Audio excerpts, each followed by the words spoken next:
or you get your friends or whatever women from your family to cook or to prepare for whatever food.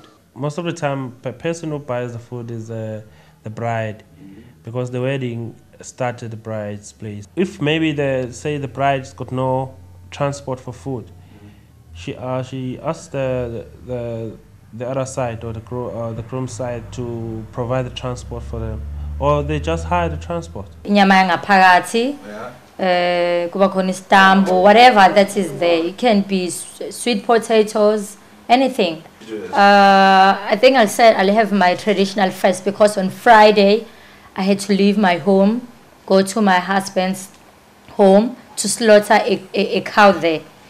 We had to slaughter a cow at home, and they had to slaughter a cow at his place.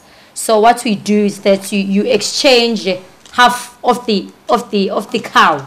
That is half from my family and half from his. We normally look at the cheapest place. Sometimes we go for ShopRite or Pick n Pay. Salads, rice, roasted potato, carrots, and green peas. At Macro, we bought rice, mayonnaise, spices. And vegetarian meals. Yes, we had fish, we had chicken, we had red meat. Oh, we bought it in Pick n Pay. And fruit and veg. You know, cook food for Africa and... The food is cooked traditionally by the older women, definitely. But I mean, you go out of your way, you have to buy so many potatoes, because it depends if that person was well known. Is the chief mourner or the family? The family provides the food. A friend of mine bought, I think it was 3 boxes of JC Leroux. I think my husband's friends also bought some beers. Yeah, in nowadays, you have to bring your own liquor, because sometimes you cannot afford to give everyone, to satisfy everyone.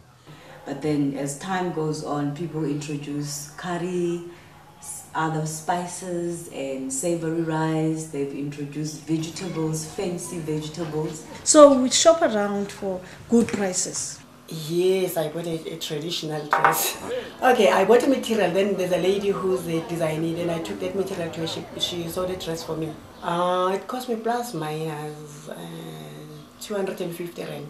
They used to wear short skirts and fashion, as you put it, but because of the rate of, people dying now, you just cannot, go to a funeral dressing fence, because you find that you have to cover about 3 funerals a day, or maybe 3 funerals a month. So you won't have that money to splash on fashion.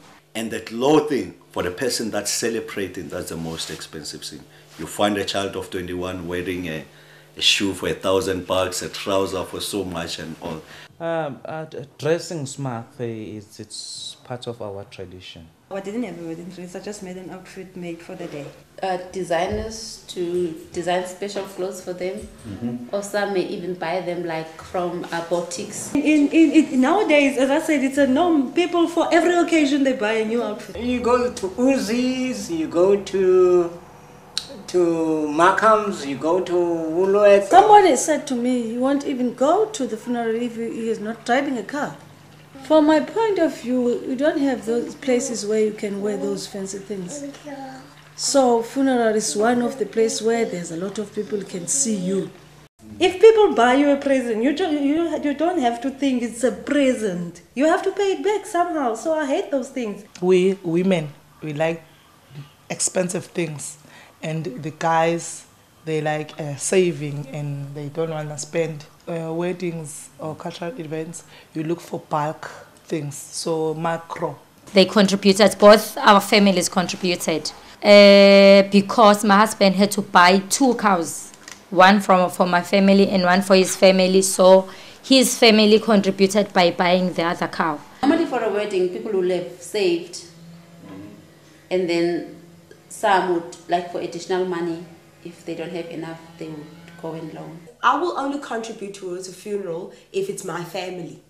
If it's someone's funeral, people will come and say, look, can I loan 2,000 rand? I need to contribute. Because what happens is if my granny has died, all her children and grandchildren will want to contribute towards that. So what they will contribute is money. Mainly from Umasingwabisane, it's like a funeral policy? You know, in our black community, you know, we've got societies because we sort of like club together and, you know, set money aside on a month-to-month basis to prepare for funerals. And now with these funeral undertakers mushrooming all over, they've got the so-called packages where, you know, you sort of like, we've got plans ABC, you contribute 100 rands for plan A, whatever.